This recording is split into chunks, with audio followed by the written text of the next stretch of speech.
ইতিহাসের পাতায় এমন কিছু জাতি আছে যাদের উত্থান আর পতনের গল্প কোনো সাধারণ রাজনৈতিক সমীকরণ দিয়ে মেলানো যায় না।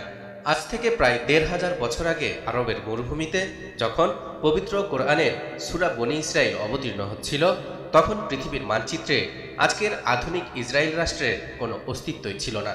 অথচ সেই সূরার একটি আয়াতে বনী ইসরাইল জাতির ভবিষ্যৎ বর্ণনা করা হয়েছে, যারা পৃথিবীর বুকে দুইবার চরম অধ্যত্ত প্রদর্শনের পর আবারও বিপর্যয় সৃষ্টি করবে এবং ফলশ্রুতিতে আবারও তাদেরকে কঠোর শাস্তির মুখোমুখি হতে হবে।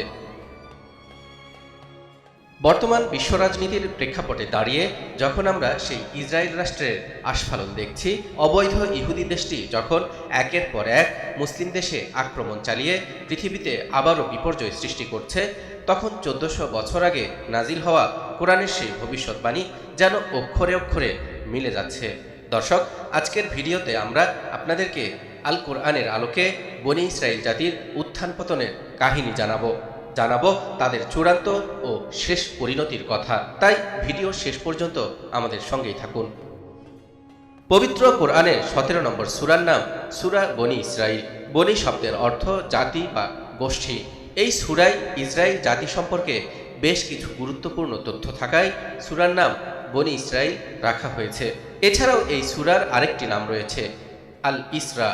সূরার একেবারে শুরুতেই মহানবী হযরত মুহাম্মদ সাল্লাল্লাহু আলাইহি ওয়াসাল্লামের বিস্ময়কর মুজিজা ইসরা ও মেরাজের বর্ণনা থাকায় এর আরেকটি নাম আল ইসরা।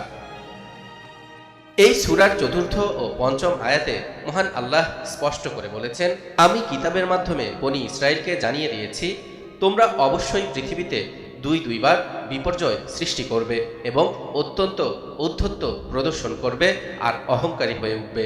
অতঃপর যখন দুটির মধ্যে প্রথমটির সময় এসে উপস্থিত হলো, তখন আমি তোমাদের বিরুদ্ধে পাঠিয়ে দিলাম আমার বান্দাদেরকে, যারা ছিল যুদ্ধে অতি শক্তিশালী। তারা তোমাদের ঘরে ঘরে ঢুকে ধ্বংসযজ্ঞ চালালো, আর এর মাধ্যমে আমার সতর্কবাণী পূর্ণ হলো।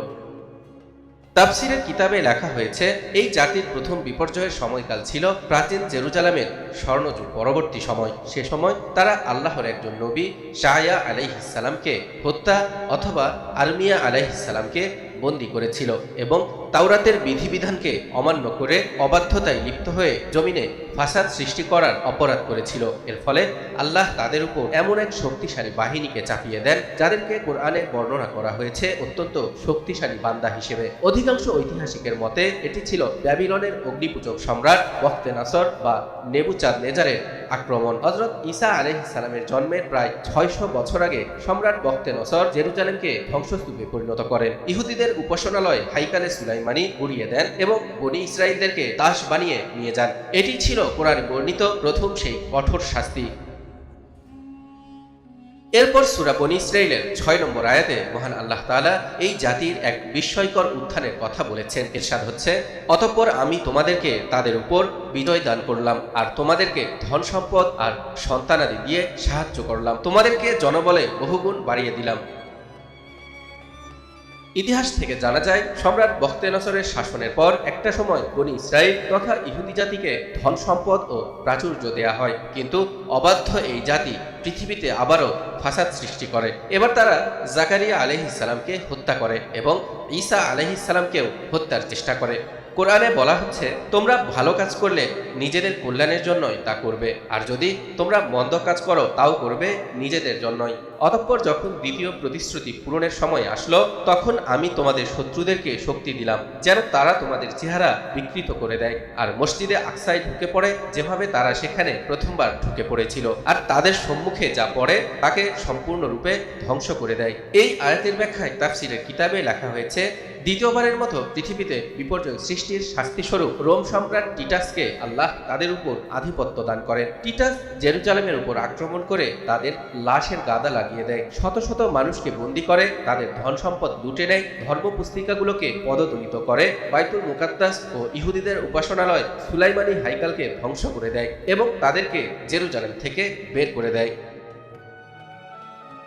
কিন্তু এর পরের আয়াতে মহান আল্লাহ তাআলা সতর্কবাণী উচ্চারণ করে বলেছেন, আশা করা যায় তোমাদের প্রতিপালক তোমাদের উপর রহম করবেন, কিন্তু তোমরা যদি তোমাদের পূর্ব আচরণের পুনরাবৃত্তি করো তাহলে তিনিও তার আচরণের পুনরাবৃত্তি করবেন। সত্য প্রত্যাখ্যানকারীদের জন্য আমি জাহান্নামকে কারাগার বানিয়ে রেখেছি। মূলত এই আয়াতে বনী ইসরাইল কর্তৃক আবারও পৃথিবীতে বিপর্যয় সৃষ্টির ভবিষ্যৎবাণীর কথা তুলে ধরা হয়েছে এবং সাথে এটাও বলে দেওয়া হয়েছে যদি তারা তাদের পূর্বকৃত পাপের পুনরাবৃত্তি করে তবে আল্লাহ তাআলাও পূর্বে দেয়া কঠোরতম শাস্তির পুনরাবৃত্তি করবেন। বিংশ শতাব্দীর এই মুহূর্তে এসে সূরা বনী ইসরাইলের এই আয়াতের প্রতিফলন যেন আরও স্পষ্ট হয়ে উঠেছে। দীর্ঘ 2000 বছরের যাযাবর জীবনের পর 1948 সালে যখন ইসরায়েল রাষ্ট্র গঠিত হয় তখন থেকেই তারা বৈশ্বিক রাজনীতি, অর্থনীতি এবং প্রযুক্তিতে ব্যাপক প্রভাব বিস্তার করে আসছে। আর বর্তমানে আমেরিকা এবং পশ্চিমা বিশ্বের নিঃশর্ত সমর্থন, অঢেল অর্থবিত্ত আর সামরিক শক্তি নিয়ে ইসরায়েল রাষ্ট্রের যে আগ্রাসন আমরা দেখছি তা যেন কোরআনে বর্ণিত সেই অহংকার বা উলুওয়ান কাবীরার বাস্তব প্রতিফলন। তবে কোরআনের ঘোষণা অনুযায়ী তাদের এই শক্তির দাপট অচিরেই শেষ হবে। যেমনিভাবে তাদের পূর্বসূরীদেরকে কঠোরভাবে শাস্তি দেওয়া হয়েছিল তেমনিভাবে তাদের উত্তরসূরীদেরকেও শাস্তির আওতায় নিয়ে আসা হবে এবং তাদের অর্জিত সব গর্ব আর অহংকার ধূলিসাৎ করে দেয়া হবে। এটি আল্লাহর ফায়সালা আর এটি তাদের চূড়ান্ত পরিণতি। অপেক্ষা এখন কেবল সময়ের, কারণ মহান আল্লাহর প্রতিটি প্রতিশ্রুতি সত্য এবং অমোঘ।